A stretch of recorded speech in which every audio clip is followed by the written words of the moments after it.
Hi, this is Pat McNamara, and this is Catholic History in Less Than 5 Minutes. Today we're going to talk about the development of the Papacy. By the end of the 1st century, a system of church leadership was in place that consisted of bishops, priests, and deacons. The word bishop comes from the Greek episkopos, meaning overseer. He was the one who would preside at the Eucharist and who would be the authoritative doctrinal spokesman. Now, during this period, there emerged 5 main centers of Christian life, all in major cities of the Roman Empire: Jerusalem, Antioch, Alexandria, Rome, and Constantinople. The bishops here were called patriarchs. Now, among the patriarchs, one emerged historically as the center of unity and of authority, and that was the Bishop of Rome, long known as the Patriarch of the West. In the Roman Catholic tradition, the Bishop of Rome is understood to be the head of the entire church. However, the Orthodox Church sees him as a colleague rather than a leader. The word pope itself comes from the Greek word papas, meaning father.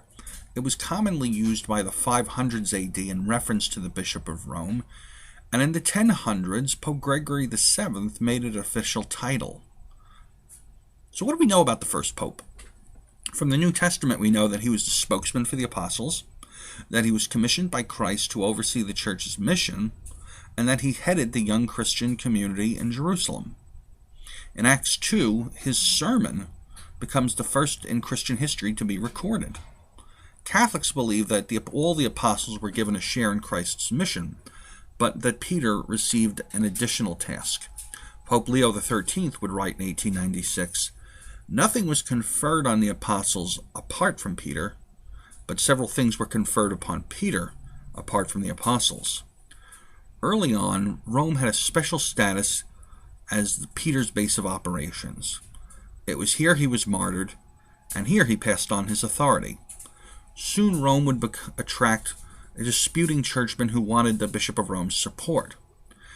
An early example of Roman primacy occurred in 96 AD when the church in Corinth appealed to Rome for help when the people had revolted against their leaders.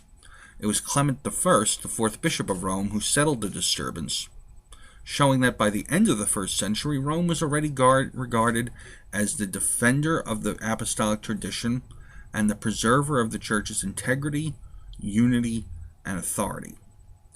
By the 2nd century, St. Irenaeus could write, "It is necessary that every church agree with this Church of Rome because of its preeminent authority." In the 3rd century, St. Cyprian of Carthage called Rome the primordial church, the very center of episcopal unity, while the apologist Tertullian wrote, "They have not the heritage of Peter, who have not the see of Peter."